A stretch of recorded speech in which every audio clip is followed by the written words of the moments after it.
വീണ്ടും ഒരു വിശുദ്ധ ദിവസം കൂടെ കർത്താവിനെ ദാനമായി തന്നതോർത്ത് ഞങ്ങൾ സ്തുതിക്കട്ടെ. കഴിഞ്ഞ ഒരാഴ്ച കാലം അവിടുത്തെ ദിവ്യമായ കൃപയിൽ ഞങ്ങളെ കാത്തുപരിപാലിച്ചു. ഈ മാസത്തിന്റെ അവസാന ഞായറാഴ്ചയിലേക്ക് ഞങ്ങളെ കൊണ്ടുവന്നല്ലോ. കർത്താവെ, ഇന്നത്തെ ആരാധനയിൽ ഞങ്ങളുടെ ദിവ്യമായ സാന്നിധ്യം ഉണ്ടായിരിക്കണമേ. ഏകാഗ്രതയോടെ ഏകമനസ്സോടെ ദൈവത്തെ ആരാധിക്കാനും അവിടുത്തെ പരിശുദ്ധവചനം കേൾക്കാനും തിരുസന്നിധിയിൽ ഞങ്ങളെ തന്നെ സമർപ്പിച്ചുകൊണ്ട് പുതുബലത്തോടെ കടന്നു പോകാൻ സഹായിക്കണമേ. ആദ്യമുള്ള മകളുടെ സാന്നിധ്യം ഉണ്ടായിരിക്കണം. ഈശ്വരങ്ങളുടെ പ്രാർത്ഥന കേൾക്കണമേ. ആമേൻ. നമുക്കൊരു കീർത്തനം പാടാം.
നമുക്ക് പ്രാർത്ഥിക്കാം. സർവശക്തനായ ദൈവമേ, സകല ഹൃദയങ്ങളും തരംതിരിക്കുന്നവയും സകല ആഗ്രഹങ്ങളും അറിയപ്പെട്ടവയും അങ്ങേന്റെ രഹസ്യങ്ങളൊന്നും മറവില്ലാത്തതുമാകുന്നുവല്ലോ. ഞങ്ങൾ അങ്ങയെ പൂർണ്ണമായി സ്നേഹിക്കുവാനും അങ്ങയുടെ പരിശുദ്ധ നാമത്തെ യോഗ്യമായ മഹത്വപ്പെടുത്തുവാനും അവിടുത്തെ പരിശുദ്ധാത്മാവിന്റെ വിശ്വാസത്താൽ ഞങ്ങളുടെ ഹൃദയങ്ങളെ നിലവിളെ കർത്താവായ യേശുക്രിസ്തു മൂലം പിടിപ്പാക്കണമേ.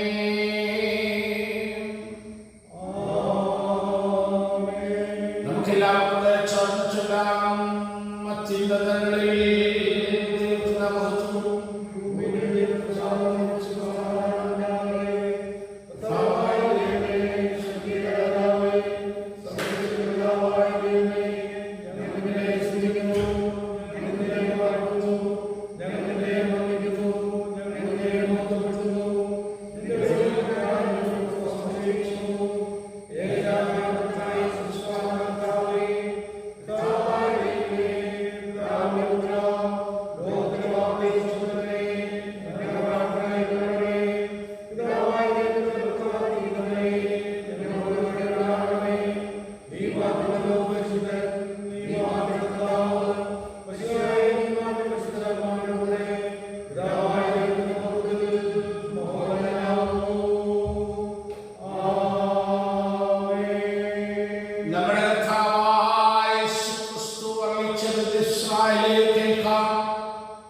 നമ്മുടെ ദൈവമായ കർത്താവാകുന്നു.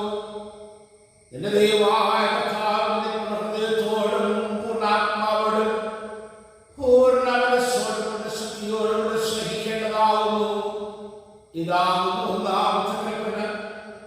രണ്ടാമത്തെ സമമായ സ്നേഹിക്കണം. ഇവയിൽ വലുതായ ഒരു കൽപ്പനയുമില്ല. ഇവരുടെ കൽപ്പനകളിൽ അടങ്ങിയിരിക്കുന്നു.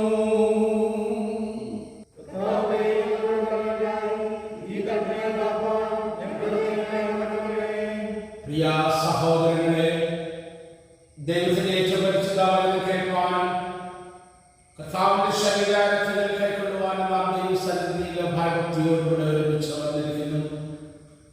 അതിനാൽ നമുക്ക് ബുദ്ധിമൂലമാനത്തെ ശോധന ചെയ്ത് വിശ്വാസത്തോടും അനുതാപത്തോടുകൂടെ അവനിലേക്ക് സമീപിക്കുന്നതിന് ദൈവത്തിന്റെ കൃപ അന്വേഷിക്കാം.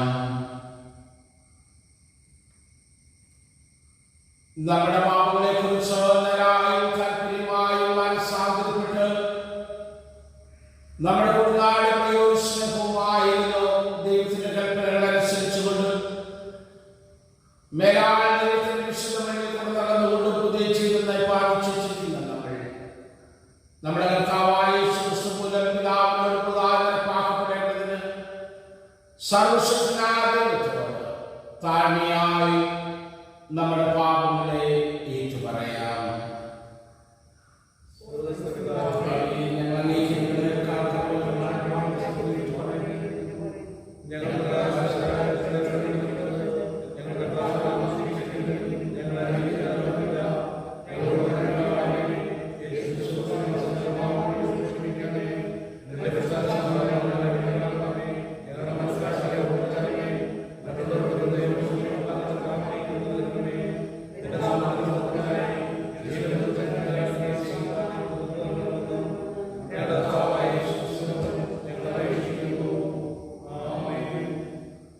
സത്യമായി ക്രിസ്തുവിൽ കൊടുത്തതിലേക്ക് തിരിയുന്ന എല്ലാവരോടുമുള്ള ദൈവത്തിന്റെ കൃപാമഴ കേൾക്കുകയും അധ്വാനിക്കുന്നവരും ഭാരം ചുമക്കുന്നവരുമായുള്ളവരും എടുക്കൽ വരുകയും ഞാൻ നിങ്ങളെ ആശ്വസിപ്പിക്കും. തന്റെ ഏകജാതനായ വിശ്വസിക്കുന്നവരും നശിച്ചു പോകാം നിത്യജീവൻ പ്രാപിക്കേണ്ടതിന് ദൈവം തന്റെ പുത്രനെ നൽകുവാൻ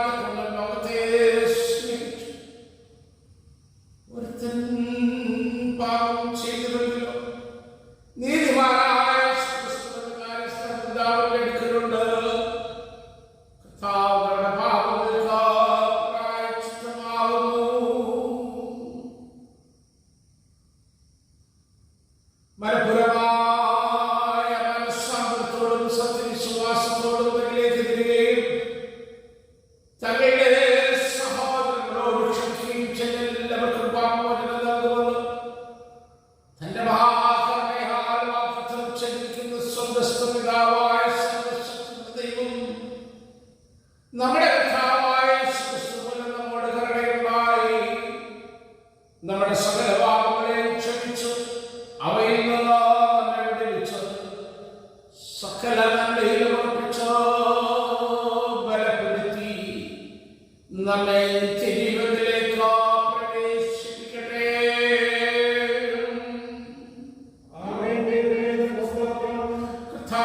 കർത്താവിനോട് കൂടെ ഇരിക്കട്ടെ. നമുക്ക് പ്രാർത്ഥിക്കാം. ശ്രേഷ്ഠ ഗുരുവായ ദൈവമേ, ശിക്ഷത്തിന്റെ പിതാവായ യേശുക്രിസ്തുവിലൂടെ അവിടുന്ന് ഞങ്ങൾക്ക് കാണിത്തന്നിരിക്കുന്നു. ഞങ്ങളുടെ ജീവിതത്തിൽ ക്രിസ്തുവിന്റെ ഉത്തമ ശിഷ്യരായിരിക്കാൻ ഞങ്ങളെ പഠിപ്പിക്കേണ്ടവേ. അവിടുത്തെ വചനത്തോടനുസരണമുള്ളവരായി ഞങ്ങളെ വളർത്തേണ്ടവേ. ഞങ്ങളിൽ ഒരു ദാസ്യത്തെ രൂപാന്തരപ്പെടുത്തി ദൃഢതോറും ഞങ്ങളുടെ ക്രൂശെടുത്തുകൊണ്ട് പിന്തുടരുവാൻ ഞങ്ങളെ സഹായിക്കുകയും ചെയ്യണമേ. അങ്ങനെ ഞങ്ങളെല്ലാം ഞങ്ങളിൽ നിന്നും ഭയത്തിൽ നിന്ന് വിടുവിക്കപ്പെട്ട് അങ്ങയോടും കഷ്ടതയുടെ പാഠപാത്രം കുടിപ്പാൻ വിനയമുള്ളവരാകുവാനും മറ്റുള്ളവർക്ക് ശുശ്രൂഷ ചെയ്യുവാനും കഷ്ടതകളെ പരീക്ഷകളെ ജയിക്കുവാനും കൃപ നൽകണമെന്ന് നമ്മുടെ കർത്താവായ യേശുക്രിസ്തു മൂലം ഞങ്ങൾ അങ്ങയോട് അപേക്ഷിക്കുന്നു.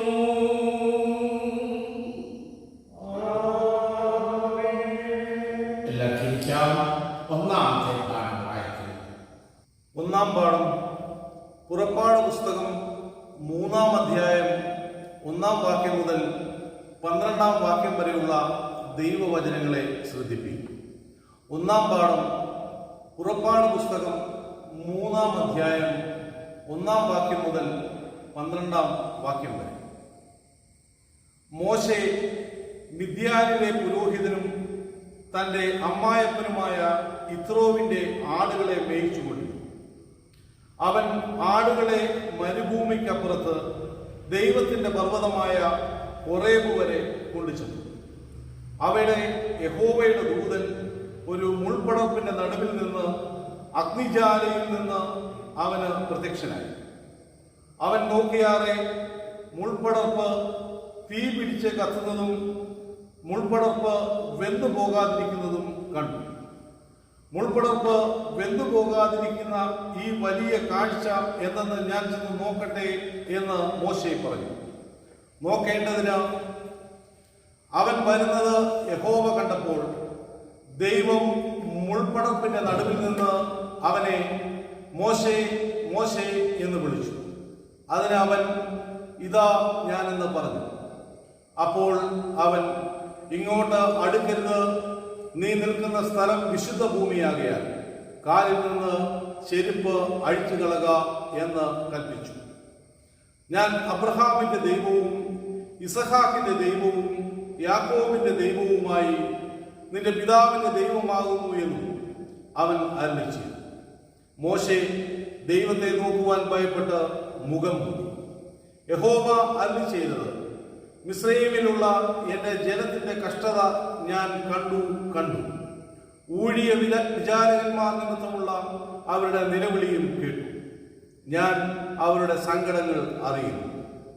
അവരെ മിസ്രയീമ്യരുടെ കയ്യിൽ നിന്ന് വിടുവിപ്പാനും ആ ദേശത്ത് നിന്ന് നല്ലതും വിശാലവുമായ ദേശത്തേക്ക്, പാലും തേനും ഒഴുകുന്ന ദേശത്തേക്ക്, കനാന്യർ, ഹിത്യർ, അമോര്യർ, പെരിസ്യർ, ഹിവ്യർ, യെബൂസ്യർ എന്നിവരുടെ സ്ഥലത്തേക്ക് അവരെ കൊണ്ടുപോകുവാനും ഞാൻ ഇറങ്ങി വന്നിരിക്കുന്നു. ഇസ്രായേൽ മക്കളുടെ നിലവിളി എന്റെ അടുക്കലെത്തിയിരിക്കുന്നു. മിസ്രയീമ്യർ അവരെ ഞെരുക്കുന്ന ഞെരുക്കവും ഞാൻ കണ്ടിരിക്കുന്നു. ആകയാൽ വരിക, നീ എന്റെ ജനമായ ഇസ്രായേൽ മക്കളെ മിസ്രയീമിൽ നിന്ന് പുറപ്പെടുവിക്കേണ്ടതിന് ഞാൻ നിന്നെ ഫറവോന്റെ അടുക്കലായി. മോശ ദൈവത്തോട്, ഫറവോന്റെ അടുക്കൽ പോകുവാനും ഇസ്രായേൽ മക്കളെ മിസ്രയീമിൽ നിന്ന് പുറപ്പെടുവിപ്പാനും ഞാൻ എന്തുമാത്രമുള്ളൂ എന്ന് പറഞ്ഞു. അതിന് അവൻ, ഞാൻ നിന്നോട് കൂടെ ഇരിക്കും. നീ ജനത്തെ മിസ്രയീമിൽ നിന്ന് കൂട്ടിക്കൊണ്ടുവരുമ്പോൾ നിങ്ങൾ ഈ പർവ്വതത്തിങ്കൽ ദൈവത്തെ ആരാധിക്കുമെന്നുള്ളത് ഞാൻ നിന്നെ അയച്ചതിന് അടയാളമാകുമെന്ന് അരുളിച്ചു.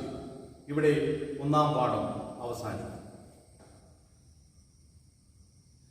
ഇന്നത്തേക്ക് നിശ്ചയിച്ചിരിക്കുന്ന സങ്കീർത്തനം, ഇന്ന് കാലത്തേക്ക് നിശ്ചയിച്ചിരിക്കുന്ന പ്രത്യേക സങ്കീർത്തനം 111. സങ്കീർത്തനം 111 നമുക്ക് വാക്യപ്രതിവാക്യമായി വായിക്കാം. യഹോവയെ സ്തുതിപ്പിൻ, ഞാൻ നേരിലുള്ളവരുടെ സംഘത്തിലും സഭയിലും പൂർണ്ണഹൃദയത്തോടെ യഹോവയ്ക്ക് സ്തോത്രം ചെയ്യും. യഹോവയുടെ പ്രവർത്തനങ്ങൾ വലിയവയും അവയുടെ ശ്രമങ്ങളൊക്കെയും സ്വാധീനമാകുന്നു. അവന്റെ പ്രവൃത്തി മഹത്വം തേജസ്സുമുള്ളത്, അവന്റെ നീതി എന്നേക്കും നിലനിൽക്കുന്നു. അവൻ തന്റെ അത്ഭുതങ്ങൾക്ക് ജ്ഞാപകം ഉണ്ടാക്കിയിരിക്കുന്നു. യഹോവ കൃപയിൽ കരുണയുള്ളവൻ തന്നെ. തന്റെ ഭക്തന്മാർക്ക് അവൻ ആഹാരം കൊടുക്കുന്നു. അവൻ തന്റെ നിയമത്തെ എന്നേക്കും ഓർക്കുന്നു. ജാതികളുടെ വാസം തന്റെ പ്രവർത്തികളുടെ ശക്തി അവർക്ക് പ്രസിദ്ധമാക്കിയിരിക്കുന്നു. അവന്റെ കൈകളുടെ പ്രവർത്തികൾ സത്യവും ന്യായവുമാകുന്നു. അവന്റെ പ്രമാണങ്ങളെല്ലാം വിശ്വാസി തന്നെ. അവ എന്നേക്കും സ്ഥിരമായിരിക്കുന്നു. അവ വിശ്വസ്തയോടും നേരോടും കൂടി അനുഷ്ഠിക്കപ്പെടുന്നു. അവൻ തന്റെ ദൈവത്തിന് വീണ്ടെടുപ്പ് അയച്ചു. തന്റെ ദൈവത്തെ നീതിമായി കൽപ്പിച്ചിരിക്കുന്നു.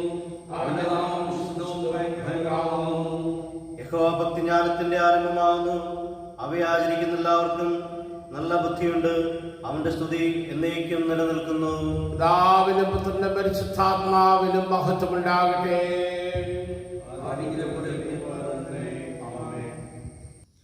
രണ്ടാം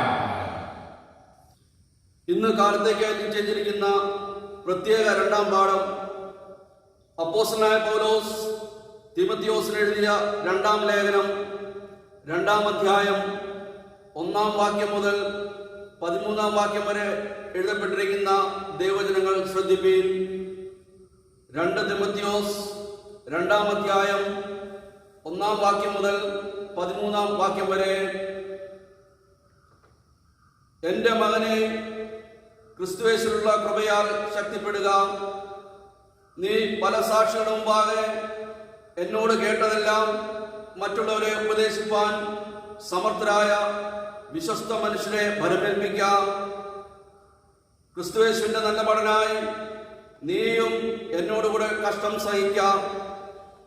പടചേർത്തവനെ പ്രസാദിപ്പിക്കേണ്ടതിന് യാതൊരു പടയാളിയും ജീവനകാര്യങ്ങളിൽ ഇടപെടാതിരിക്കുന്നു. ഒരുത്തൻ മല്ലുകെട്ടിയാലും ചട്ടപ്രകാരം പോരായ്കയിൽ കിരീടം പ്രാപിക്കയില്ല. അധ്വാനിക്കുന്ന കൃഷിക്കാരനാകുന്നു ആദ്യഫലം അനുഭവിക്കേണ്ടത്. ഞാൻ പറയുന്നത് ചിന്തിച്ചു കൊള്ളുക. കർത്താവ് സകലത്തിലും നിനക്ക് ബുദ്ധി നൽകുമല്ലോ.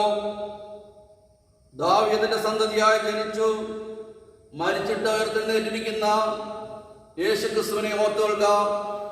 അതാകുന്നു എന്റെ സുവിശേഷം. അതറിയിക്കുന്നതിൽ ഞാൻ ദുഷ്പ്രവർത്തിക്കാരൻ എന്ന പോലെ ചങ്ങല ധരിച്ചു കഷ്ടം സഹിക്കുന്നു. ദൈവവചനത്തിനോ ബന്ധനം ഇല്ല. അതുകൊണ്ട് ക്രിസ്തുയേശുവിന്റെ രക്ഷ നിത്യദേശത്തോടുകൂടെ വൃതന്മാർക്ക് കിട്ടേണ്ടതിന് ഞാൻ അവർക്കായി സകലവും സഹിക്കുന്നു. നാം അവനോടുകൂടെ മരിച്ചു എങ്കിൽ കൂടെ ജീവിക്കും, സഹിക്കുന്നു എങ്കിൽ കൂടെ വാഴും.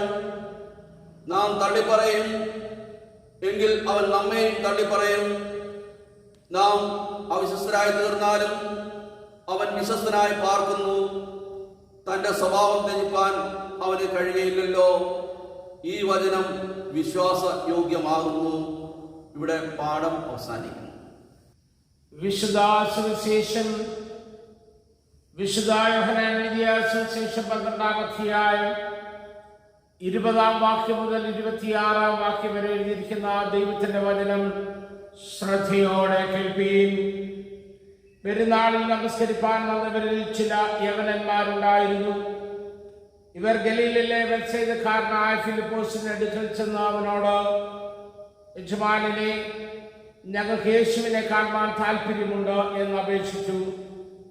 ഫിലിപ്പോസ് ചെന്ന് അന്ത്രയോസിനോട് പറഞ്ഞു. അന്ത്രയോസും ഫിലിപ്പോസും ചെന്ന് യേശുവിനോട് പറഞ്ഞു. യേശു അവരോട് ഉത്തരം പറഞ്ഞത്, മനുഷ്യപുത്രൻ തേജസ്കരിക്കപ്പെടുവാനുള്ള നാഴിക വന്നിരിക്കുന്നു. ആമേൻ ആമേൻ ഞാൻ നിങ്ങളോട് പറയുന്നു, ഗോതമ്പ് മണി നിലത്ത് വീണ് ചാകുന്നില്ല എങ്കിൽ അത് തന്നെയായിരിക്കും. ചത്തുവെങ്കിലോ വളരെ വിളവുണ്ടാകും.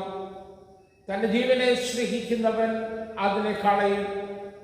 ഇഹലോകത്തിൽ തന്റെ ജീവനെ പകയ്ക്കുന്നവൻ അതിനെ നിത്യജീവനായി സൂക്ഷിക്കും. എനിക്ക് ശുശ്രൂഷ ചെയ്യുന്നവൻ എന്നെ അനുഗമിക്കട്ടെ. ഞാൻ ഇരിക്കുന്നിടത്ത് എൻ്റെ ശുശ്രൂഷക്കാരനും ഇരിക്കും. എനിക്ക് ശുശ്രൂഷ ചെയ്യുന്നവനെ പിതാവ് മാനിക്കും. പ്രാർത്ഥിക്കാം. ദൈവമായ കർത്താവേ, വീണ്ടും ഒരു പ്രാവശ്യം കൂടെ അങ്ങയുടെ തിരുസന്നിധിയിൽ ഞങ്ങൾ കടന്നു വരുന്നു. അവിടുന്ന് ഞങ്ങളോട് സംസാരിക്കണമേ. അത് കേൾക്കുവാനും ഗ്രഹിക്കുവാനും ഞങ്ങളുടെ ഹൃദയങ്ങളെ തുറക്കണമേ. ഞങ്ങളുടെ വിശ്വാസ ജീവിതത്തിൽ പുതുബലമാകത്തക്കവണ്ണം കർത്താവിൻ്റെ വചനം ഞങ്ങൾക്ക് വിഭാഗിച്ചു തന്നാട്ടെ. ദൈവത്തിൻ്റെ പരിശുദ്ധാത്മാവേ, അങ്ങ് ഞങ്ങളുടെ മധ്യത്തിൽ ശുശ്രൂഷ ചെയ്യണമേ. യേശു ക്രിസ്തുവിന്റെ നാമത്തിൽ അടിയങ്ങളുടെ പ്രാർത്ഥന കേൾക്കണമേ. കർത്താവിൻ്റെ പുണ്യനാമത്തിന് നന്ദിയോടെ സ്തോത്രം ചെയ്യുന്നു. വീണ്ടും ഒരു പ്രാവശ്യം കൂടെ ഈ ദൃശ്യ മാധ്യമത്തിൽ കൂടെ നമുക്ക് ദൈവത്തെ ആരാധിക്കുവാനും കർത്താവിൻ്റെ വചനം ശ്രവിപ്പാനും ദൈവം തന്ന നല്ല അവസരത്തിനായിട്ട് നമുക്ക് ദൈവത്തിന് നന്ദി കരേറ്റാം, സ്തോത്രം കരേറ്റാം. ഒരാഴ്ചയും കൂടെ കർത്താവ് നമ്മളെ ക്ഷേമത്തോടെ കാത്തു പരിപാലിച്ചു. ദൈവത്തിൻ്റെ വിശ്വസ്തതയ്ക്കായിട്ട് നമുക്ക് ദൈവത്തിന് സ്തോത്രം ചെയ്യും. തുടർന്നും വിശ്വാസ ജീവിതയാത്രയിൽ കർത്താവിനോടുകൂടെ മുന്നേറുവാനും ദൈവഹിതം നിവർത്തിച്ചുകൊണ്ട് കർത്താവിനെ മഹത്വപ്പെടുത്തുവാനും ദൈവം തമ്പുരാൻ നമ്മളെ സഹായിക്കേണ്ടതിന് വേണ്ടി നമുക്ക് പ്രാർത്ഥിക്കാം.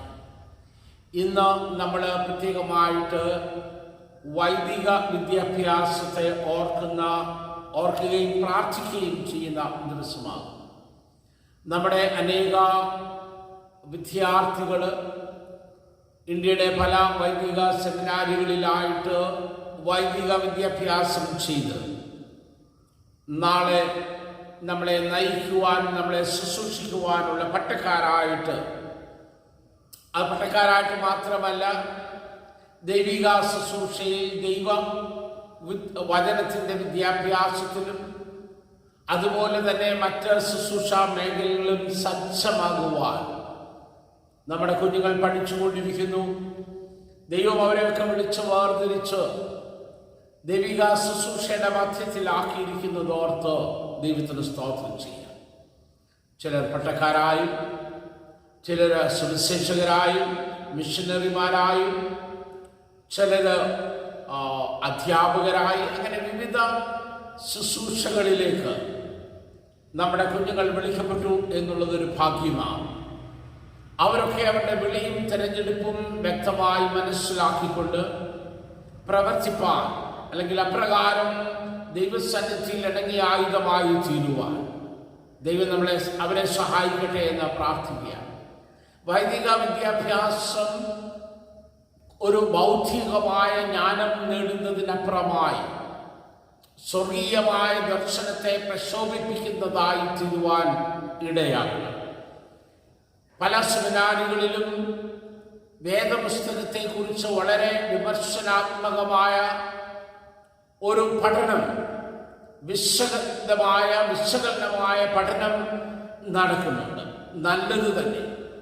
എന്നാൽ അതിൻ്റെയൊക്കെ ഒരു അപായ സൂചനയായി കാണുന്നത് വിശ്വാസത്തിൻ്റെ അടിത്തറ ഇളകിപ്പോകുവാൻ തക്കവണ്ണം പലപ്പോഴും ദൈവവചനത്തെ വളരെ വിമർശന ബുദ്ധിയോടുകൂടെ കാണുന്നത് കൊണ്ട് ദൈവവചനത്തെ കുറിച്ചുള്ള പരിജ്ഞാനത്തിലും വിശ്വാസത്തിലും ഒക്കെ വ്യതിയാനം സംഭവിക്കുന്നത് അപകടകരമാണ്. ഇവിടെ വേദപുസ്തക വിദ്യാഭ്യാസം അല്ലെങ്കിൽ പരിജ്ഞാനം നമ്മുടെ വിശ്വാസത്തെ അരക്കിട്ടുറപ്പിക്കുന്നതിന് ഉതകുന്നതായിരിക്കണം.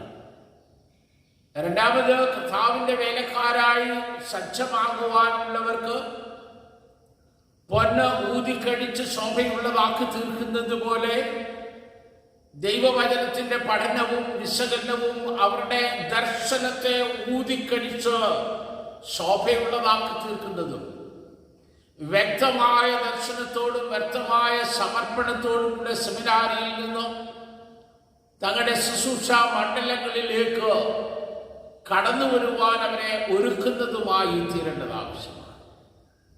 അപ്രകാരം നമ്മുടെ കുഞ്ഞുങ്ങളായി തീരുവാൻ ദൈവം നമ്മളെ സഹായിക്കട്ടെ എന്ന് ഞാൻ പ്രാർത്ഥിക്കുകയാണ്. അതിനായിട്ട് ഞാൻ ആശംസിക്കുക. നമ്മുടെ കുഞ്ഞുങ്ങളെ കർത്താവിൻ്റെ വേലയ്ക്ക് വേണ്ടി ഒരുക്കുവാൻ, വിടുവാൻ, അവർ കർത്താവിൻ്റെ വേലക്കാരായി പ്രശോഭിപ്പാൻ മാതാപിതാക്കളായ നമുക്കും നമ്മുടെ കുഞ്ഞുങ്ങളെ കുറിച്ചൊരു ബാധ്യതയുണ്ട്. അവരെ ഓർത്ത് പ്രാർത്ഥിപ്പാൻ ദൈവം സഹായിക്കട്ടെ എന്ന് ഞാൻ പ്രാർത്ഥിക്കുക. പുറപ്പാട് പുസ്തകത്തിന്റെ 3-ാം അധ്യായമാണ് നമ്മൾ 1-ാം പാഠമായിട്ട് വായിച്ചത്. ഇസ്രായേൽ ജനങ്ങളെ മിസ്രൈമിന്റെ അടിമത്തത്തിൽ ഏതാണ്ട് 430 വർഷക്കാലം അടിമപ്പണി ചെയ്ത് കണ്ണുനീരൊഴുക്കി പ്രാർത്ഥിച്ചപ്പോ, ദൈവസന്നിധിയിൽ വിടുവിപ്പാൻ ആരുമില്ലാതെ ഇരുന്നപ്പോ ദൈവതമ്പുരാൻ അവരുടെ കണ്ണുനീര് കണ്ട് പ്രവർത്തിക്കുന്നതാണ് 3-ാം അധ്യായത്തില് അതിന്റെ പ്രതിപാദ്യമായിട്ട് നമുക്ക് കാണുവാനാണ് സാധിക്കുന്നത്. ഇസ്രായേൽ ജനങ്ങൾ 430 വർഷക്കാലം വളരെ വേദനയോടെ കഴിയുകയും, പ്രത്യേകിച്ച് 1-ാം അധ്യായത്തിന്റെ 8-ാമത്തെ വാക്യത്തിൽ വരുമ്പോൾ യോസഫിനെ അറിയാത്ത പുതിയൊരു രാജാവ് മിസ്രൈമിൽ ഉണ്ടായപ്പോൾ അവർ ഇസ്രായേൽ ജനങ്ങളെ കണ്ട് അവരുടെ എണ്ണത്തിൽ ബാഹുല്യമാണ്, ശക്തിയുള്ളതാണെന്ന് കണ്ടിട്ട് അവർ പെരുകി ഒരു പക്ഷേ മിസ്രൈമിനോട് യുദ്ധം ചെയ്യുമോ എന്ന് പേടിച്ചവരെ കൂടുതൽ ഉപദ്രവിക്കുവാനും പീഡിപ്പിക്കുവാനും തുടങ്ങുന്നത് നമ്മൾ വായിക്കുന്നു. അവിടെ ദൈവത്തിൻ്റെ ജനം ദൈവത്തെ നോക്കി കരയുകയും ദൈവതമ്പുരാൻ അവിടെ അവർക്ക് വേണ്ടി പ്രവർത്തിക്കുന്നത് കാണാൻ സാധിക്കും. എൻ്റെ ഇന്നത്തെ വിഷയത്തോട് ചേർന്നുള്ളതല്ലെങ്കിലും ഒരു ചിന്ത ഞാൻ അവിടെ വെക്കട്ടെ. 430 വർഷക്കാലം ദൈവജനം മിസ്രൈമിന്റെ അടിമത്തത്തിലായിരുന്നപ്പോൾ ദൈവം അവരുടെ പ്രാർത്ഥനയ്ക്ക് മറുപടി കൊടുക്കുവാൻ അല്ലെങ്കിൽ മറുപടി ഒരുക്കുവാൻ തുടങ്ങിയത് ഏതാണ്ട് 80 വർഷങ്ങൾക്ക് മുമ്പാണെന്ന് മനസ്സിലാക്കാൻ സാധിക്കും. 2-ാം അധ്യായത്തിൽ ലേവി കുടുംബത്തിലെ ഒരു പുരുഷൻ ഒരു ലേവി കന്യകയെ പരിഗ്രഹിച്ച് ഒരു കുഞ്ഞുണ്ടായി. ആ കുഞ്ഞിനെ ഞങ്ങളുടെ കൊട്ടയിലാക്കി വെക്കുന്ന അവിടെ മോശയുടെ ജനനത്തെ കുറിച്ച് പറയുന്നത് കാണാൻ സാധിക്കും. ഇതേതാണ്ട് 80 വർഷങ്ങൾ, ഈ 3-ാം അധ്യായത്തിലേക്ക് വരുന്നതിന് 80 വർഷങ്ങൾക്ക് മുമ്പാണ്. 40 വർഷം മോശ ഫറവോന്റെ കൊട്ടാരത്തിലും 40 വർഷം അമ്മായിയപ്പന്റെ ഭവനത്തിൽ ആടുകളെ മേയിച്ചുകൊണ്ടും മരുഭൂമിയിലുമായിരുന്നു. അത് കഴിഞ്ഞപ്പോഴാണ് 3-ാം അധ്യായത്തിൽ മരുഭൂമിയിൽ വെച്ച് സ്വർഗീയമായ ദർശനം പ്രാപിക്കുന്നത്. ഞാൻ എന്തിനാ അങ്ങനെ പറഞ്ഞെന്ന് ചോദിച്ചാൽ, പലപ്പോഴും നമ്മുടെ കണ്ണുനീരിന് മറുപടി താമസിക്കുമ്പോൾ ഈ ദൈവം കേൾക്കുന്നില്ലയോ, ഈ ദൈവം പ്രവർത്തിക്കുന്നില്ലയോ, നമ്മുടെ പ്രാർത്ഥനയ്ക്ക് മറുപടി തരുവാൻ, നമ്മുടെ പ്രശ്നങ്ങൾക്ക് പരിഹാരം തരുവാൻ ആരുമില്ലയോ എന്നുള്ള ചിന്തകൾ നമ്മുടെ മനസ്സിനെ വ്യാകുലപ്പെടുത്തുമ്പോൾ, അവിടെ അല്ല സ്വർഗത്തിലെ ദൈവത്തിന്റെ കണ്ണുനീര് കണ്ട് പ്രവർത്തിക്കുവാൻ എന്നേ തുടങ്ങിയിരിക്കുന്നു എന്നുള്ളത് മനസ്സിലാക്കുവാൻ വേണ്ടിയാ ഞാനത് അങ്ങനെ പറഞ്ഞത്. നീ ഒരുപക്ഷെ മനസ്സിലാക്കുന്നതിന് മുമ്പായിട്ട് നിന്റെ പ്രാർത്ഥനയ്ക്ക് മറുപടി കർത്താവ് ഒരുക്കിക്കൊണ്ടിരിക്കുകയാണ്. ഒരു മോശയെ 80 വർഷക്കാലം മിസ്രൈമിന്റെ വിടുവിപ്പുകാരനായിട്ട് ദൈവം തമ്പുരാൻ ഒരുക്കിയെങ്കിൽ 80 വർഷങ്ങൾക്ക് മുമ്പ് തന്നെ മോശയെ ജനിപ്പിച്ചോ ഇസ്രായേലിനെ വിടുവിക്കുവാനായിട്ട് സജ്ജമാക്കിക്കൊണ്ടിരുന്നുവെങ്കിൽ, ദൈവപൈതലേ, നിന്റെ പ്രാർത്ഥനയ്ക്ക് മറുപടി അവൻ ഒരുക്കിക്കൊണ്ടിരിക്കുകയാണ്. തക്ക സമയത്ത് അവൻ പ്രവർത്തിക്കുന്ന ദൈവമാണ്. അവനൊരു സമയമുണ്ട്, ദൈവത്തിനൊരു സമയമുണ്ട്. ആ സമയത്ത് ദൈവം പ്രവർത്തിക്കും എന്നുള്ളതിന് യാതൊരു സംശയമില്ല. അതുകൊണ്ട് ഭാരങ്ങളാൽ, പ്രശ്നങ്ങളാൽ വലയുമ്പോൾ കണ്ണുനീരിന് മറുപടിയില്ല എന്ന് ഓർത്ത് ഭാരപ്പെടുവാനല്ല, മറിച്ച് കണ്ണുനീരിന് മറുപടി ഒരുക്കുന്ന കർത്താവിലേക്ക് നോക്കിക്കൊണ്ട് ദൈവത്തിന്റെ സമയത്ത് ദൈവത്തിന്റെ വിടുതൽ പ്രാപിപ്പാൻ നമ്മളെ തന്നെ സജ്ജമാക്കുകയാണ് കരണീയമായിട്ടുള്ള കാര്യം. അത് ചെയ്യുവാൻ വിശ്വാസത്തിന്റെ അളവ് പോലെ നമ്മളിൽ ആഴമായിരിക്കട്ടെ എന്ന് ഞാൻ പ്രാർത്ഥിക്കുക. ഞാൻ പറഞ്ഞല്ലോ, അതെന്റെ വിഷയമല്ല, ഞാനത് അങ്ങനെ ഒരു ചിന്ത എൻ്റെ മനസ്സിൽ വന്നത് പറഞ്ഞു എന്ന് മാത്രമേ ഉള്ളൂ. മോശയെ ദൈവം തമ്പുരാന് വിളിക്കുകയാണ്. ഈ 80 വർഷങ്ങൾ കഴിഞ്ഞപ്പോ മോശയെ ദൈവം തമ്പുരാൻ വിളിച്ച ആ രീതിയൊക്കെ ഞാൻ പറയാതെ തന്നെ നിങ്ങൾക്കറിയാമല്ലോ. അവന് ഇത്രോവിന്റെ ആടുകളെ മേയിച്ചുകൊണ്ട് മരുഭൂമിക്ക് അപ്പുറത്ത് ഹോരേബ് പർവ്വതത്തിന്റെ അടുക്കൽ ചെന്ന് അവിടെ ആടുകളെ മേയിച്ചുകൊണ്ടിരിക്കുമ്പോൾ ആ മരുഭൂമിയിലെ ഒരു മുൾപ്പടർപ്പ് കത്തുന്നത് അവന്റെ ശ്രദ്ധയിൽപ്പെട്ടു. അവൻ ശ്രദ്ധിച്ചു നോക്കിയപ്പോൾ മുൾപ്പടർപ്പിന് യാതൊരു കുഴപ്പവുമില്ല, അഗ്നി ബാധിക്കുന്നതേയില്ല. എന്നാൽ അവിടെ ദൈവം അവരോട് സംസാരിക്കുന്നത് കാണാൻ സാധിക്കും.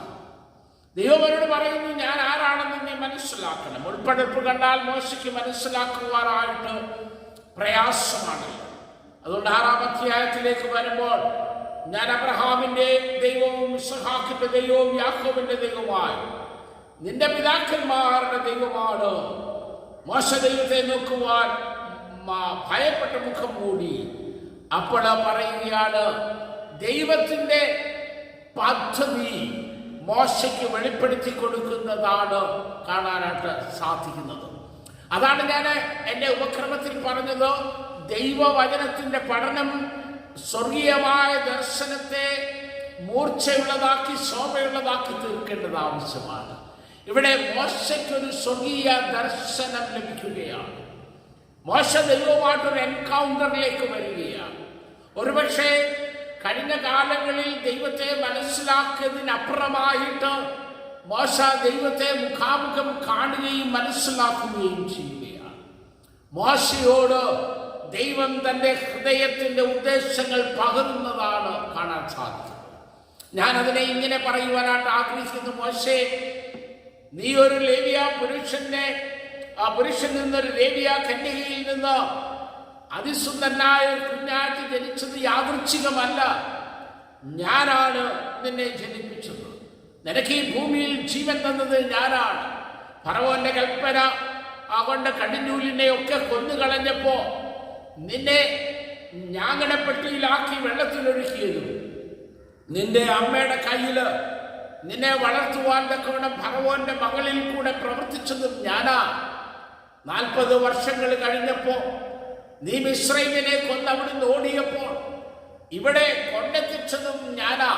അതിനെക്കുറിച്ചൊക്കെ 2-ാം അധ്യായത്തിൽ വളരെ രസകരമായിട്ട് പറയുന്നുണ്ട്. വെള്ളം കോരാൻ വന്ന ചില പെൺകുട്ടികളെ സഹായിച്ചതിൽ കൂടെയാണ് മോശ തൻ്റെ ഭാര്യയെ കണ്ടെത്തി യിത്രോവിന്റെ ഭവനത്തിൽ എത്തിച്ചേരുന്നതൊക്കെ അവിടെ പറയുന്നുണ്ട്. ഞാനത് വിശദീകരിക്കുന്നില്ല. അപ്പോൾ ദൈവം പറയുന്നത്, മോശയെ നിന്റെ ജനനം മുതൽ ഇന്ന് വരെയുള്ള നിന്റെ വഴിത്താരയിൽ ഞാൻ നിന്നോട് കൂടെ ഇരുന്നു. നീ അറിയാത്ത വഴികളിൽ കൂടെ, നിനക്ക് മനസ്സിലാക്കുവാൻ കഴിയാത്ത വഴികളിൽ കൂടെ നിന്നെ നടത്തിക്കൊണ്ടു വന്നത് ഈ ഒരു നിമിഷത്തിന് വേണ്ടിയാ. ഏത് നിമിഷമാണെന്നറിയാമോ? എൻ്റെ ഉദ്ദേശം നിനക്ക് വെളിപ്പെടുത്തി തരുവാനായിട്ട് ഉള്ള ഈ നിമിഷത്തിന് വേണ്ടിയാണ്. പക്ഷേ ഇസ്രായേൽ ജനത്തിന്റെ കരച്ചിൽ ഞാൻ കണ്ടു ഇസ്രായേൽ ജനത്തിന്റെ ഞെരുക്കം ഞാൻ കേട്ടു. ആ കരച്ചിലിന് മറുപടി നിന്നിൽ കൂടെയാണ് എനിക്ക് ചെയ്തെടുക്കുവാനുള്ളത് എന്ന് മോശയോട് പറയുകയാണ്. ഇന്ന് പകൽക്കാലം എന്നെ കേൾക്കുന്ന ദൈവത്തിന്റെ ജനമേ, നിന്റെ ജനനം യാദൃച്ഛികമാണോ? നീ ജനിച്ച ഭവനം, നീ ജനിച്ച മാതാപിതാക്കൾ, നീ ജനിച്ച സ്ഥലം, നീ ജനിച്ച പള്ളി, നീ വളർന്ന സാഹചര്യങ്ങൾ ഒന്നും യാദൃച്ഛികമല്ല. അതൊക്കെ ദൈവത്തിന്റെ ദിവ്യമായ പദ്ധതി പ്രകാരം നടന്നതാണ്. എന്തിനാണെന്നറിയാമോ? ജീവിതത്തിന്റെ ഏതെങ്കിലും ഒരു സമയത്ത് ദൈവത്തിന്റെ ഒരു ഉദ്ദേശം നിനക്ക് വെളിപ്പെടുത്തി തരുവാനായിട്ട്. കഴിഞ്ഞ കാല ജീവിതത്തിൽ നാം അനേക ദൈവവചനം കേട്ടിട്ടുണ്ട്, നാം വായിച്ചിട്ടുണ്ട്, പഠിച്ചിട്ടുണ്ട്. എന്നാൽ എപ്പോഴെങ്കിലും ഈ ഒരു എൻകൗണ്ടർ വിത്ത് ഗോഡ്, ദൈവത്തെ ഒന്നും മുഖാമുഖമായി കാണുവാൻ, വചനത്തിൽ കൂടെ വെളിപ്പെടുന്ന, ദൈവ ശബ്ദത്തിൽ കൂടെ വെളിപ്പെടുന്ന, ദൈവികമായ ഇടപാടുകളിൽ കൂടെ വെളിപ്പെടുന്ന ദൈവത്തെ ഒന്ന് കാണുവാനും നമ്മുടെ ജീവിതത്തെ കുറിച്ചുള്ള ദൈവത്തിന്റെ ഉദ്ദേശം ഇന്നതെന്ന് മനസ്സിലാക്കുവാനും സാധിക്കുന്നിടത്താണ് ദൈവവചനത്തിന്റെ പരിജ്ഞാനം അർത്ഥമുള്ളതായി, യാഥാർത്ഥ്യമുള്ളതായി തീരുന്നത്. മോശയോട് ദൈവം തമ്പുരാൻ പറഞ്ഞു, മോശേ, I am sending you back to Pharaoh. പേടിച്ചു പോയി കാണും, ഞെട്ടിപ്പോയി കാണും. കാരണം താനൊരാളിനെ കൊന്നിട്ട് അവിടുന്ന് ഓടിയതാ. ഫറവോൻ ആ വിവരം അറിഞ്ഞ് മോശയെ കൊല്ലിക്കുവാൻ ശ്രമിച്ചു എന്ന് വേദപുസ്തകം പറയുന്നുണ്ട്. അതേ ഫറവോന്റെ അടുക്കലേക്ക് മടങ്ങിച്ചെന്നാലുള്ള അവസ്ഥ എന്താണ് എന്ന് അവൻ ഓർത്തു കാണും. മാത്രമല്ല, താഴോട്ട് വായിക്കുമ്പോൾ നമ്മൾ വായിക്കുന്നുണ്ട്, ഞാൻ നിക്കനാണ്, തടിച്ച നാവുള്ളവനാ, എനിക്ക് സംസാരിക്കാൻ കഴിയത്തില്ല. ഇങ്ങനെ പല ഒഴിവ് കഴിവുകൾ പറയുന്നത് നമുക്ക് കാണാനായിട്ട് സാധിക്കുന്നുണ്ട്, വായിക്കാൻ സാധിക്കുന്നുണ്ട്. പക്ഷേ ദൈവം തെരഞ്ഞെടുത്തത് ഈ തടിച്ച നാവുള്ള മനുഷ്യനെയാണ്. ദൈവം തെരഞ്ഞെടുത്തത് മിസ്രയീമിനെ കൊന്ന് കൊലപാതകിയായി ഓടിയ മോശയെയാണ്. ദൈവത്തിന് തിരിച്ച് അയക്കേണ്ടുന്നതും ദൈവികമായ വലിയ പദ്ധതി നിറവേറ്റേണ്ടുന്നതും ഈ മനുഷ്യനിൽ കൂടെ തന്നെയാണ്. എങ്ങനെയാണ് സാധിക്കുന്നത്? താഴോട്ട് വായിക്കുമ്പോൾ നമ്മൾ വായിച്ച വേദഭാഗത്ത് പറയുന്നുണ്ട്, മോശ പറഞ്ഞു എങ്ങനെയാ പോകുന്നത് എന്നൊക്കെ പറയുന്നുണ്ട്. താഴോട്ട് വരുമ്പോൾ പറയുന്നു, നമ്മൾ വായിക്കുന്നു, ഞാൻ നിന്നോട് കൂടെ ഉണ്ടാകും. അതാണ് ആൻസർ. ഞാൻ നിന്റെ കൂടെ ഉണ്ട്, നീ പേടിക്കണ്ട, ഞാൻ നിന്റെ കൂടെ ഉണ്ട്. നീ ജനത്തെ മിസ്രയീമിൽ നിന്ന് കൂട്ടിക്കൊണ്ടുവരുമ്പോൾ നിങ്ങൾ ഈ പർവ്വത ദൈവത്തെ ആരാധിക്കുമെന്നുള്ളത് ഞാൻ നിന്നെ അയച്ചതിന്റെ അടയാളമാകും എന്ന് പറയുന്നു. പ്രിയമുള്ള ദൈവത്തിന്റെ മക്കളെ, നമ്മുടെ ബലഹീനതകളോ നമ്മുടെ കുറവുകളോ അറിയാത്തൊരു ദൈവമല്ല നമുക്കുള്ളത്. അല്ലെങ്കിൽ നമ്മളെ ദൈവികമായ ശുശ്രൂഷയ്ക്കും ദൗത്യത്തിനുമായിട്ട് ദൈവം തമ്പുരാൻ വിളിച്ച് വേർതിരിക്കുമ്പോൾ നമ്മുടെ കുറവുകളോ നമ്മുടെ ബലഹീനതകളോ അറിയാത്തവനല്ല. പിന്നെയോ അതിനതീതമായി, നിന്റെ കുറവുകൾക്കും നിന്റെ ബലഹീനതകൾക്കും അതീതമായി നിന്നെ ശക്തിപ്പെടുത്തി ബലപ്പെടുത്തി ദൈവകരങ്ങളിൽ ഇണങ്ങിയ ആയുധമായി ഉപയോഗിപ്പാൻ തക്കവണ്ണം ദൈവികമായ സാന്നിധ്യം, ഹല്ലേലൂയ, ഞാൻ നിന്റെ കൂടെ ഇരിക്കും. അത് മാത്രം മതി. യോശുവയോട് ദൈവം തമ്പുരാൻ പറഞ്ഞത് അത് തന്നെയാ. യോശുവയെ, ഞാൻ നിന്റെ കൂടെ ഇരിക്കും. ഞാൻ മോശയുടെ കൂടെ ഇരുന്നത് പോലെ തന്നെ ഞാൻ നിന്നോട് കൂടെ ഇരിക്കും എന്ന് പറയുക. ആ വാക്കിന് ധാരാളം അർത്ഥമുണ്ട്. അത് വിവരിപ്പാൻ എനിക്ക് സമയമില്ല. ഞാൻ മോശയോട് കൂടെ ഇരുന്നത് പോലെ, മോശയോട് കൂടെ എങ്ങനെയായിരുന്നെന്ന് ഈ അധ്യായങ്ങൾ നമ്മൾ മുന്നോട്ട് വായിക്കുമ്പോൾ, ഇസ്രായേൽ ജനങ്ങളെ മരുഭൂമിയിൽ കൂടെ നടത്തിയ വഴികളെ കുറിച്ച് പഠിക്കുമ്പോൾ മോശയോട് കൂടെ ഇരുന്ന ദൈവത്തെ നമുക്ക് കാണുവാനായിട്ട് സാധിക്കുന്നു. ഇന്ന് പകൽക്കാലം എന്നെ കേൾക്കുന്ന ദൈവത്തിന്റെ ജനമേ, ദൈവവചനത്തിന്റെ പരിജ്ഞാനത്തിൽ വെളിപ്പെട്ടു വരുന്ന ദൈവികമായ സാന്നിധ്യത്തിൽ എന്റെ കർത്താവിനെ അഭിമുഖീകരിച്ചുകൊണ്ട് ദൈവത്തിന്റെ ദൗത്യം ഏറ്റെടുക്കുവാൻ നാം തയ്യാറാകേണ്ടിയിരിക്കുന്നു. ദൈവം നമ്മളോട് അരുളി ചെയ്യുന്നത് ഏറ്റെടുക്കുവാൻ, ദൈവിക ഉദ്ദേശം എന്താണെന്ന് മനസ്സിലാക്കി ഏറ്റെടുക്കുവാൻ, അവിടെ നമ്മുടെ കുറവുകളെ പറഞ്ഞ് ഒഴിവുകളും പറഞ്ഞു മാറാനുള്ളതല്ല. അവനറിയാം നിന്റെ കുറവുകൾ എന്താണ്, നീ ഏതവസ്ഥയിലായിരിക്കുന്നുവെന്ന് കർത്താവിന് നല്ലതുപോലെ അറിയാം. ആ അവസ്ഥയ്ക്ക് അപ്പുറമായി അവന്റെ ദിവ്യ സാന്നിധ്യം കൊണ്ട് നിന്നെ നിറച്ചുപയോഗിപ്പാൻ ദൈവം മതിയായവനാണ് എന്നോർത്തുകൊണ്ട് മോശയെ പോലെ സ്വർഗീയമായ വിളിയുടെ ഓഹരിക്കാരായി കർത്താവിൻ്റെ പദ്ധതിയുടെ പങ്കാളികളായി മുന്നോട്ട് ജീവിപ്പാൻ ദൈവം നമ്മളെ സഹായിക്കട്ടെ. ആ യാത്രയെക്കുറിച്ച് തിമോഥെയോസിനോട് പൗലോസ് പറയുന്നതാണ്.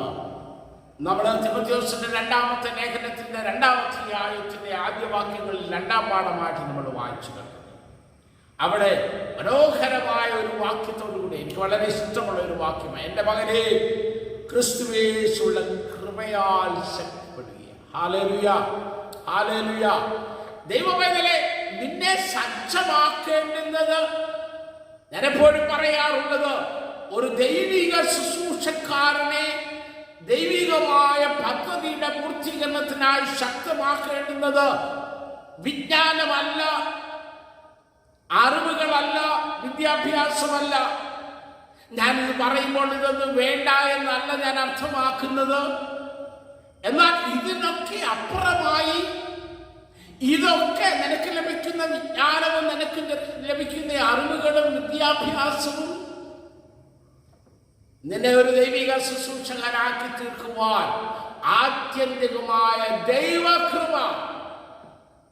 ആ കൃപയില്ലാത്തവൻ എന്തോ പഠിച്ചിട്ട് യാതൊരു കാര്യമില്ല. ദൈവകൃപയില്ലാത്തവൻ ഏത് ഡിഗ്രി എടുത്തിട്ട് യാതൊരു കാര്യവുമില്ല. ആദ്യത്തെ യോഗ്യത കൃപയാൽ നിറയപ്പെടുക എന്നുള്ളതാണ്. അതുകൊണ്ട് നമ്മുടെ ബലഹീനതയിൽ തികവായി വരുന്ന ദൈവത്തിന്റെ കൃപയാണ്. കർത്താവിന്റെ ദൗത്യം ഏറ്റെടുത്തുകൊണ്ട് കർത്താവിന് വേണ്ടി സജ്ജമാകുവാനുള്ള ആദ്യത്തെ യോഗ്യതയാണ് be filled with the grace of God. പൗലോസ് പറഞ്ഞത് ബലഹീനതയിൽ തികവായി വരുന്ന ദൈവത്തിന്റെ കൃപ. തിമോഥെയോസിന്റെ പൗലോസ് പറഞ്ഞു, എന്റെ കൃപയാൽ നീ ശക്തിപ്പെടണം. എന്നിട്ട് താഴോട്ട് വായിക്കുക, നിനക്കൊരു ലക്ഷ്യമുണ്ടാകണം, ഒരു വ്യക്തമായ ലക്ഷ്യമുണ്ടാകണം. പല കാര്യങ്ങളോട് പറയാനുണ്ട്, വിശദീകരിച്ചു പോകാനായിട്ട് പ്രത്യേകിച്ച് നമ്മൾ വളരെ പരിമിതമായൊരു സമയത്തിനുള്ളില്ല നമ്മൾ ഈ ടെലികാസ്റ്റിംഗ് നിർത്തേണ്ടത്. അവിടെ പറയുന്നത് പല കാര്യങ്ങളുണ്ടെങ്കിലും സുവിശേഷത്തെ കുറിച്ച് പറയുന്നുണ്ട്. ദാവീദിന്റെ സന്തതിയായി ജനിച്ച് മരിച്ചിട്ട് ഉയർത്തെഴുന്നേറ്റിരിക്കുന്ന ക്രിസ്തുവിനെ ഓർത്തുകൊള്ളുക, അതാകുന്നു എന്റെ സുവിശേഷം. അത് അറിയിക്കുന്നതിൽ ഞാൻ ദുഷ്പ്രവർത്തിക്കാരൻ എന്ന പോലെ ചങ്ങല ധരിച്ച് കഷ്ടം സഹിക്കുന്നു. ദൈവവചനത്തിനോ ബന്ധങ്ങളില്ല. അതുകൊണ്ട് ക്രിസ്തുവേശുവിനുള്ള രക്ഷ നിത്യതേജസ്സോടെ വൃതന്മാർക്ക് കിട്ടേണ്ടതിന് ഞാൻ അവർക്കായി സകലവും സഹിക്കുന്നു. നാം അവരോടുകൂടെ മരിച്ചുവെങ്കിൽ കൂടെ ജനിക്കും, സഹിക്കുന്നുവെങ്കിൽ കൂടെ വാഴും. The goal of a child of God, കർത്താവിന്റെ വിളി അനുസരിക്കുന്ന ഒരു ദൈവവേദനയുടെ ദർശനം എന്തായിരിക്കണം, ലക്ഷ്യം എന്തായിരിക്കണം? സുവിശേഷം ഈ വൃതന്മാർക്ക് ലഭിപ്പാൻ, യേശുക്രിസ്തുവിന്റെ രക്ഷ നിത്യ തേജസ്സോടെ ഈ വൃതന്മാർക്ക് ലഭിപ്പാനായിട്ട് പൗലോസ് പറയുക, ഞാൻ കഷ്ടം സഹിക്കുകയാണ്. I don't care about my life securities.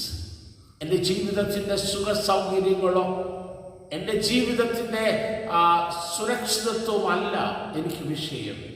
പിന്നെയോ എന്നെ വിളിച്ചിരിക്കുന്ന കർത്താവിൻ്റെ സുവിശേഷത്താൽ ഈ വൃതന്മാർ ശക്തിപ്പെടേണ്ടതിന്, അവർ നിത്യരാജ്യത്തിൻ്റെ അവകാശമായി തീരേണ്ടതിന് ഞാൻ ബന്ധിക്കപ്പെട്ടവനായി കഷ്ടപ്പെട്ടവനായി ഇരിക്കുന്നു എന്നുള്ളതാണ്.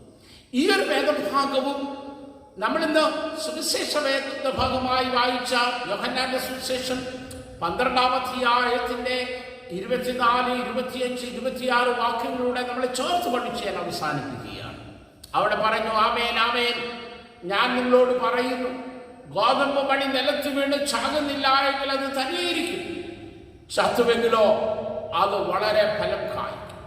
തന്നെ കാണുവാൻ തക്കവണ്ണം ഡെക്കാപ്പോളിസിൽ നിന്ന് വന്ന യവനന്മാര് തന്റെ അടുക്കൽ അവരെ കാണാൻ ആഗ്രഹിക്കുന്നത് പറഞ്ഞപ്പോൾ കർത്താവ് പറഞ്ഞ വാക്കുകൾ, ഗോതമ്പ് മണി നിലത്ത് വീണ് ചാകുന്നില്ല എങ്കിൽ, ടു ബി ഫ്രൂട്ട്ഫുൾ, ഫലം കായ്ക്കണമെങ്കിൽ ഒരു മരണം അനിവാര്യമാണ് എന്ന് ഓർമ്മിപ്പിക്കുക.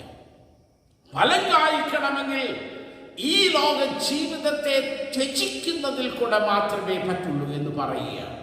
ഇവിടെ നമ്മൾ തിമോഥെയോസ് പറയുന്നത് എങ്ങനെയാണ്, അല്ലെ പൗലോസ് പറയുന്നത് എങ്ങനെയാണ്? ഞാൻ അവർക്കായി സകലവും സഹിക്കുന്നു, നാം അവനോടുകൂടെ മരിച്ചുവെങ്കിൽ അവനോടുകൂടെ ജീവിക്കും, സഹിക്കുന്നുവെങ്കിൽ കൂടെ വാഴും, നാം തള്ളിപ്പറയുമെങ്കിൽ അവൻ നമ്മെയും തള്ളിപ്പറയും, നാം അവിശ്വസ്തനായി തീർന്നാലും അവൻ വിശ്വസ്തനായിട്ട് പാർക്കും.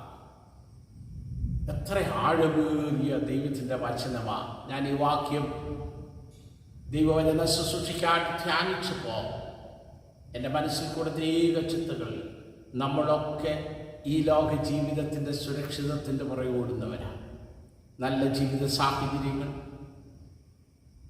നല്ല ബാങ്ക് ബാലൻസ്, നമ്മുടെ കുഞ്ഞുങ്ങളൊക്കെ നല്ല എവറിത്തിങ് തന്നെ ഉണ്ട്. ഇതൊന്നും വേണ്ട എന്നല്ല ഞാൻ പറയുന്നത്, ഇതൊക്കെ വേണം. നമുക്ക് നല്ല വീട് വേണം താമസിക്കാനായിട്ട്, നമ്മുടെ കുഞ്ഞുങ്ങൾ നല്ല നിലയിലാകണം, നമുക്ക് മറ്റൊരാളുടെ മുമ്പിൽ കൈ നീട്ടാതെ ജീവിക്കുവാനുള്ള സാമ്പത്തികമായ സ്രോതസ് ഉണ്ടാകണം, ഇതെല്ലാം നല്ലതാണ്.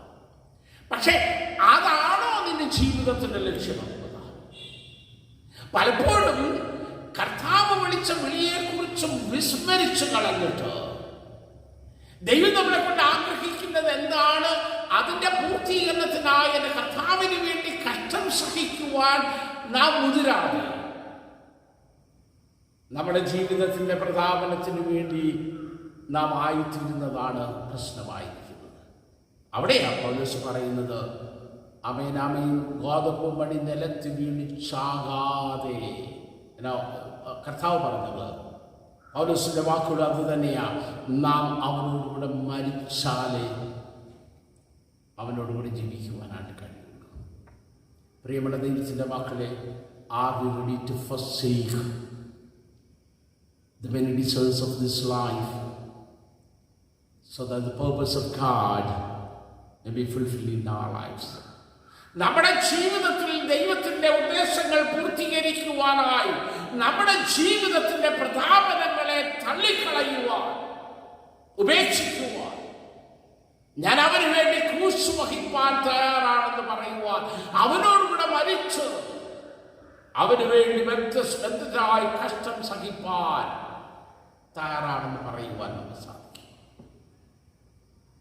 വൈദിക വിദ്യാഭ്യാസം ഒരുവനെ ഒരുക്കേണ്ടുന്നത് അതിനു വേണ്ടിയാണ്. നമ്മുടെ ദൈവവചന പഠനവും ദൈവവചന ശുശ്രൂഷ കേൾവിയും ഒക്കെ നമ്മളെ സജ്ജമാക്കേണ്ടുന്നത് അതിനു വേണ്ടിയാണ്. To renounce the world so that we may gain a life with him. അവനോടുകൂടെ ഒരു ജീവൻ പ്രാപിക്കേണ്ടതിന് ഈ ലോകം ചപ്പും ചവറുമെന്ന് എണ്ണുവാൻ തക്കവണ്ണം നമ്മുടെ വൈദിക വിദ്യാഭ്യാസവും ദൈവവചന പഠനവും നമ്മളെ ഒരുക്കേണ്ടതുള്ള ആവശ്യം. അതാ നമുക്ക് ഈ വാക്യത്തിൽ കാണാനായിട്ട് സാധിക്കും. മൂന്നാമതൊരു കാര്യം കൂടെ പറഞ്ഞ് ഞാൻ എൻ്റെ വാക്കുകളെ അവസാനിപ്പിക്കട്ടെ. ഇതിനൊരു പ്രതിഫലമുണ്ട്. അങ്ങനെ കർത്താവിന് വേണ്ടി ത്യജിക്കുവാൻ തയ്യാറായി. എന്താ പറയുന്നതെന്നറിയാമോ? നാം അവനോട് കൂടെ വാഴും. തിമോഥെയോസ് പറയുന്നത് അങ്ങനെയാണ്, അവനോട് കൂടെ വാഴും.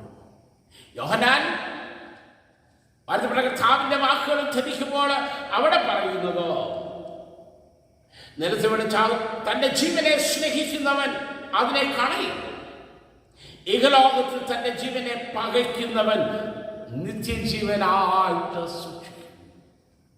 ഇഹപരമോ നിനക്കൊരു പ്രതിഫലമുണ്ട്. എന്റെ കർത്താവിന്റെ നിത്യ സ്വസ്ഥതയിൽ നിനക്ക് പങ്കാളിയുണ്ട്. എങ്ങനെയാണെന്ന് അറിയാമോ? യോഹന്നാനിൽ വാഴ്ത്തപ്പെട്ട കർത്താവ് അത് കുറെ കൂടെ വ്യക്തമാക്കുന്നു. ഈ ലോകത്തിന്റെ എന്നെ ശുശ്രൂഷ ചെയ്യുന്നവൻ അവൻ എന്നെ അനുഗമിക്കട്ടെ, ഞാനിരിക്കുന്നിടത്ത് എൻ്റെ ശുശ്രൂഷകനും ഇരിക്കും. എൻ്റെ ശുശ്രൂഷ ചെയ്യുന്നവനെ പിതാവ് മാനിക്കും. ഇതിൻ്റെ തലങ്ങളൊക്കെ വിവരിപ്പാൻ എനിക്ക് സമയമില്ല. പലപ്പോഴും ഒരു എസ്കറ്റോളജിക്കൽ സ്റ്റേറ്റ്മെന്റ് ആയിട്ട് മാത്രമാണ് നമ്മൾ ഇതിനെ കാണുന്നത്. എന്നാൽ ഞാൻ പറയട്ടെ, അത് എന്നോ കർത്താവിന്റെ വരവുകൾ, കർത്താവിന്റെ പ്രത്യക്ഷതയിൽ നിത്യരാജ്യത്തിൽ ലഭിക്കുന്നത് മാത്രമല്ല, പിന്നെയോ ഈ ലോകത്തിലും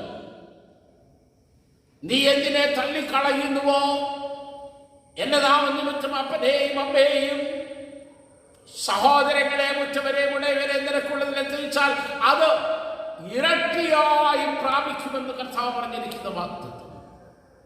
എന്റെ ശുശ്രൂഷ ചെയ്യുന്നവൻ he should be ready to follow me. അവൻ എന്നെ അനുഗമിക്കണം.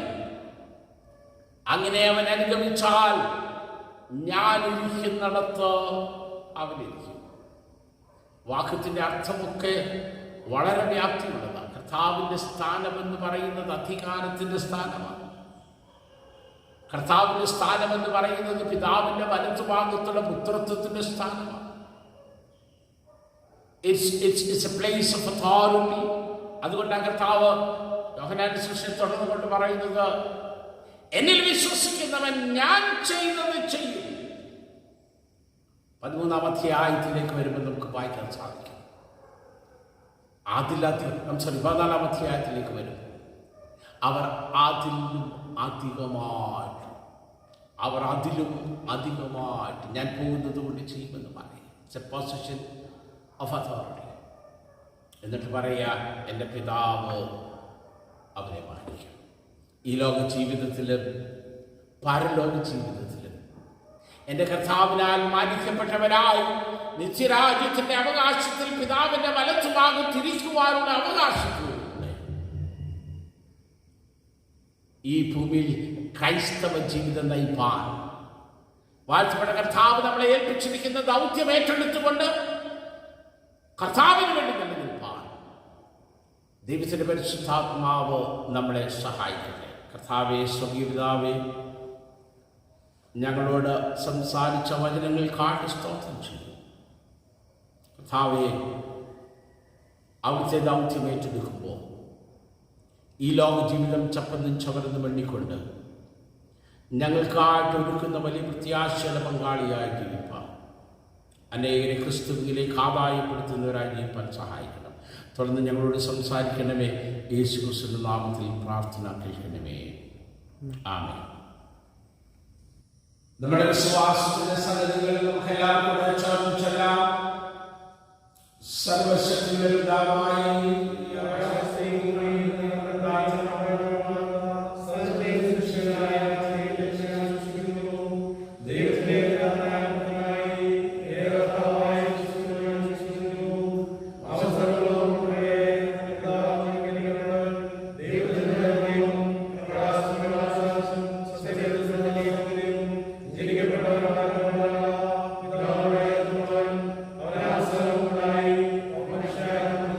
Amen.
വിളിയെ തിരിച്ചറിയുവാൻ തക്കവണ്ണം തിരുവചനത്തിന്റെ പരിജ്ഞാനം ദൈവം നമുക്ക് നൽകുമാറാകണമെന്ന് പ്രാർത്ഥിക്കാം.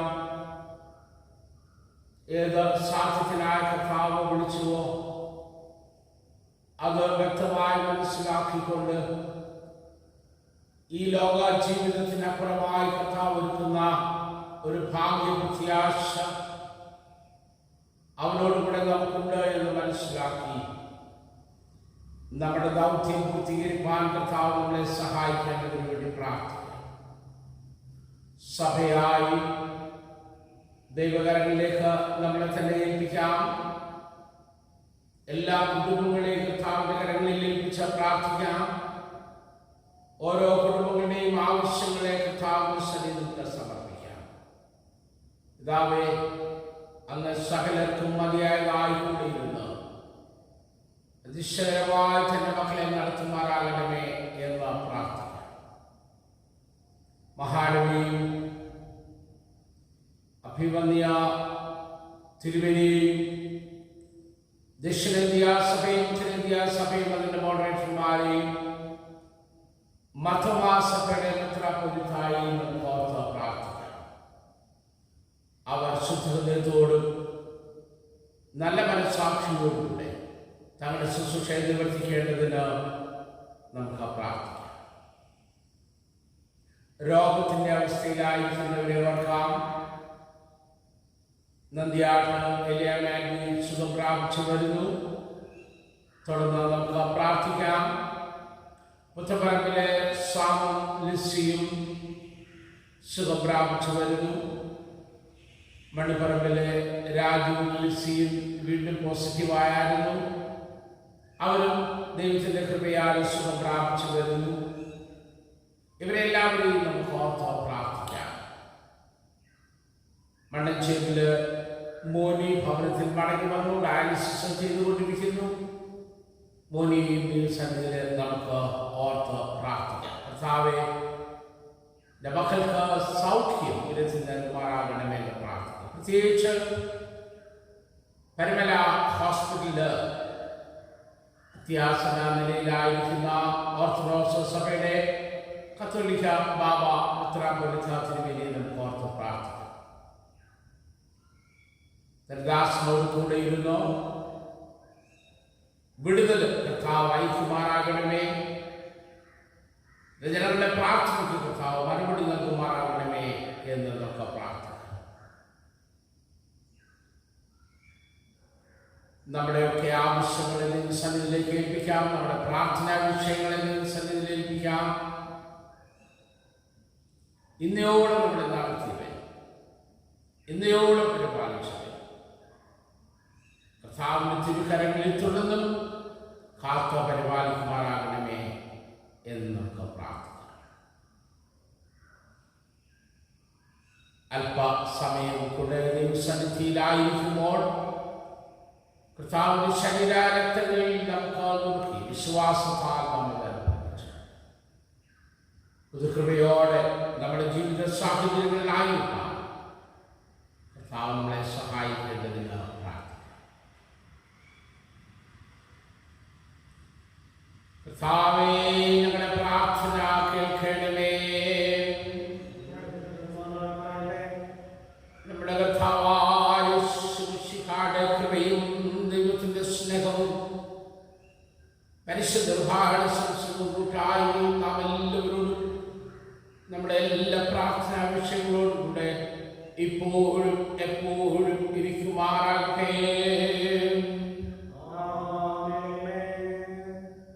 സർവശക്തനായ കർത്താവേ, ഞങ്ങളുടെ ആത്മാവ് ശരീരമാകുന്ന സഭയെ മുഴുവനും വരച്ച് ശുദ്ധീകരിക്കുന്നവർ അങ്ങയുടെ വിശുദ്ധ സഭയിലെ എല്ലാ വിധത്തിലുള്ള ജനങ്ങൾക്ക് വേണ്ടി ഞങ്ങൾ കഴിക്കുന്ന അപേക്ഷകളും പ്രാർത്ഥനകളും കൈക്കൊള്ളണമേ. ഇതിലുള്ള ശുശ്രൂഷയിൽ അങ്ങയെ സത്യത്തോടും ഭക്തിയോടും സേവിക്കേണ്ടതിന് ഞങ്ങളുടെ കർത്താവ് രക്ഷിതാവായ യേശുക്രിസ്തു മൂലം കൃപ അരുളണമേ. നമ്മുടെ കർത്താവായ യേശുക്രിസ്തുവിന്റെ കൃപയും ദൈവത്തിന്റെ സ്നേഹവും പരിശുദ്ധ പരിശുദ്ധ കൂട്ടായി നാം എല്ലാവരും കൂടെ ഇപ്പോഴും എപ്പോഴും ഇരിക്കുമാറാകട്ടെ. അപ്പൊ നമുക്ക് ശുശ്രൂഷയ്ക്കായി നമുക്ക് എഴുന്നേറ്റ് നിൽക്കാം. ഇതാ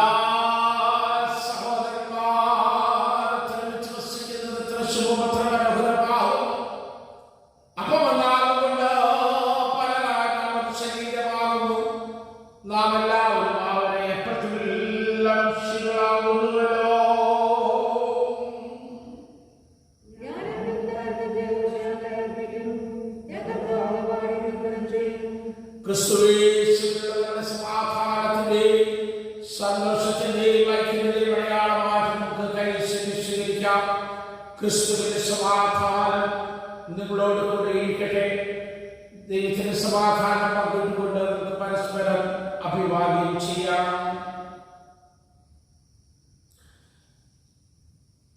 ഇപ്പോൾ ഒരു പാട്ട് പാടുമ്പോൾ സ്തോത്ര കാഴ്ച എടുക്കുന്നതാണ്. ഞാൻ നേരത്തെ ഓർമ്മിപ്പിച്ചതുപോലെ നമ്മുടെ സ്തോത്ര കാഴ്ചകൾ മാറ്റിവെച്ച് ദൈവാലയത്തിലെത്തിക്കുവാനാണ് എല്ലാവരും ശ്രമിക്കുന്നത്.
സന്നിധിയിലായിരിക്കാം. കർത്താവിന്റെ ശരീരരക്തങ്ങൾ അനുഭവിപ്പാൻ നമ്മുടെ യോഗ്യതകളെ ദൈവസന്നിധിയിലേക്ക് പറഞ്ഞുകൊണ്ട് കർത്താവിന്റെ കൃപയിൽ ആശ്രയിച്ചുകൊണ്ട് കർത്താവിന്റെ കൃപാസനത്തിന് മുമ്പാകെ മടക്കുക. അവരുടെ ശരീരരക്തങ്ങൾ അനുഭവിക്കുന്നതിൽ കൂടെ പുതിയ കൃപ പ്രാപിച്ചു പുതിയ സമർപ്പണത്തോടെ കടന്നു പോകുവാൻ ദൈവയാകുന്നതിന് വേണ്ടി പ്രാർത്ഥിക്കാം. നമുക്ക് ചേർന്ന് പ്രാർത്ഥിക്കാം. കരുണയുള്ള കർത്താവേ,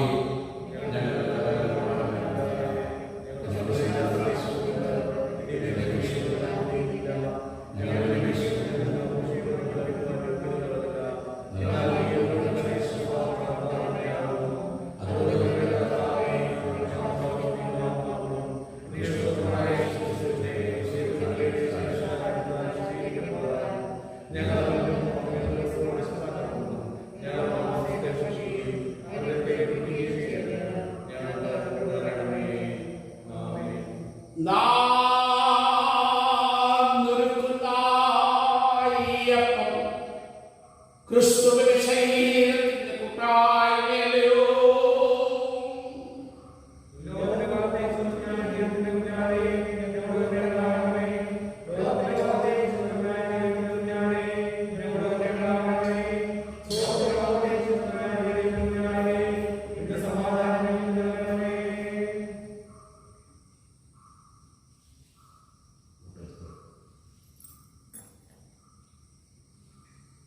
വിശ്വാസത്തോടെ കർത്താവിന്റെ തിരുമേശയിലേക്ക് കടന്നു വന്ന് കർത്താവിന്റെ ശരീരാഹാരങ്ങളിൽ പങ്കാളികളാവുകയും നമ്മുടെ പാപത്തിന്റെ പരിഹാരാർത്ഥം നമുക്ക് വേണ്ടി നിൽക്കപ്പെടുന്ന നമ്മുടെ കർത്താവായ യേശുക്രിസ്തുവിന്റെ ശരീരം നമ്മുടെ ജീവിതത്തിന്റെ വിശദീകരണത്തിനായി നമുക്ക് വേണ്ടി ഊറ്റപ്പെട്ട നമ്മുടെ കർത്താവായ യേശുക്രിസ്തുവിന്റെ രക്തം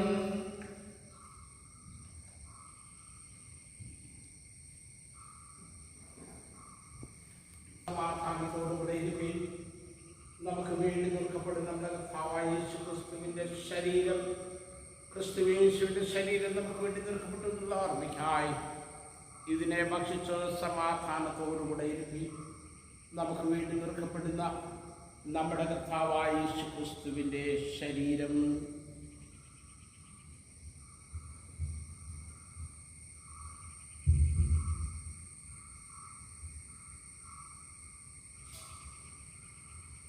സത്യമുള്ളിയായിരിക്കുന്ന കർത്താവായ യേശുക്രിസ്തുവിന്റെ രക്തം ക്രിസ്തുയേശുവിന്റെ രക്തം നമുക്ക് വേണ്ടി ശരീരപ്പെടുന്നുള്ള നമുക്ക് വേണ്ടി ശരീരപ്പെടുന്ന നമ്മുടെ കർത്താവായ യേശുക്രിസ്തുവിന്റെ രക്തം ക്രിസ്തുയേശുവിന്റെ രക്തം നമുക്ക് വേണ്ടി ശരീരപ്പെടുന്നു നമുക്ക് വേണ്ടി ശരീരപ്പെടുന്നു നമ്മുടെ കർത്താവായ യേശുക്രിസ്തുവിന്റെ രക്തം നമുക്ക് വേണ്ടി ശരീരപ്പെടുന്ന നമ്മുടെ കർത്താവായ യേശുക്രിസ്തു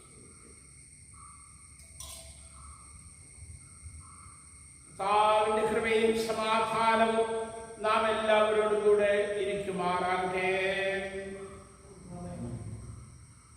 ഇപ്പോൾ ക്രിസ്തുവിന്റെ ശരീരത്തിന്റെ രക്തത്തിന്റെ ശബ്ദമതി വിശ്വാസത്താൽ നമുക്ക് ദൈവത്തിന് സ്തോത്രം ചെയ്ത് താഴെയുള്ള ഒന്നാമത്തെ പ്രാർത്ഥന ചേർന്ന് ചൊല്ലാം. സർവശക്തനായ ദൈവമേ, സ്തുതിപിതാവേ,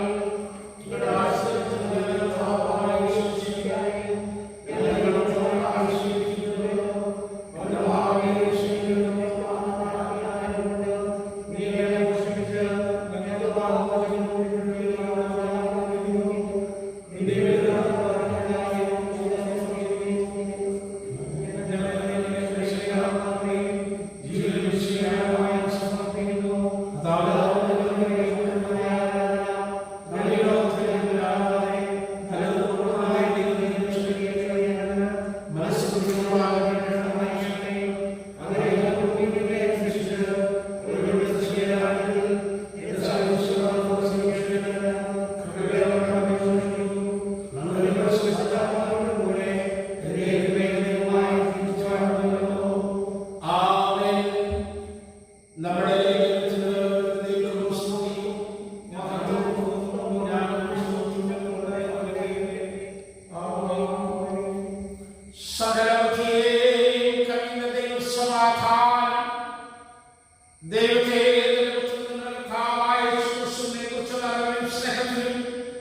നിന്റെ പിതാവ്